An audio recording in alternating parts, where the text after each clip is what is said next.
Z nami je kamniški župan, ki se je ravno tako kot jaz srečo vrnil z Bruslja. Nam lahko malo opišete, kakšne peripetije so bile v zvezi z organiziranjem poti nazaj iz Bruslja, ker namreč midva sta potovala ločeno, tako da ima župan svojo izkušnjo. V četrtek popoldne, ko nam je koordinator skupnosti občin Slovenije oziroma koordinator odbora regij sporočil, da je na letališču popoln kaos in da je letališče že zaprto, smo se skušali takoj organizirati na nek način, da bi prišli, ker smo vedeli, da bo kar nekaj dni letališče v Bruslju zaprto, smo se skušali organizirati.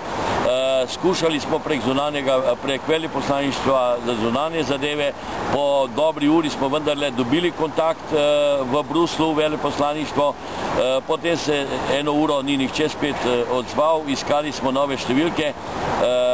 Kot sem rekel, mi je odkrilo kapo ali piskar mi je počil, sem poklical kar predsednika vlade gospoda Pahorja, ki je rekel, ne vem, moramo pomagati ničesar, pa sem rekel, vam na misiji, pa mislim, da imate še kakšne kombije.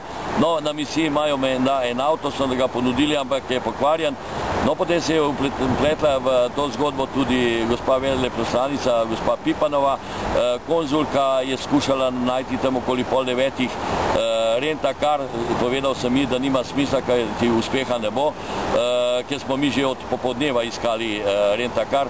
No, potem je veleposlanica okoli 9 me poklicala, popoldne pa je rekla, zvečer pa je rekla, sem slišala, da ste se sami organizirali, tako da smo mi najeli avtobus, mini avtobus iz Kočevja, ki se je prišel iskati včeraj malo pred 2. uro, no, točno 16 ur ali danes ob 6 zjutraj sem bil pa v Mariboru.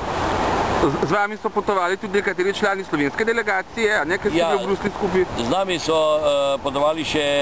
je potovalo še 7 članov slovenske delegacije, kjer pa smo imeli 16 sedežev, so samo telefonirali, izvedeli so, da ima župan Tone Smolnikar prevoz in seveda smo ta mali avtobusek napolnili do konca, tako da smo se stiskali, udobno ni bilo, ampak vendarle mislim, da je bolje, da smo se odločili za takšno varianto, kajti tudi težko je bilo dobiti karto za vlak, na noben način do nedelje, ponedeljka ne bi prišli domov.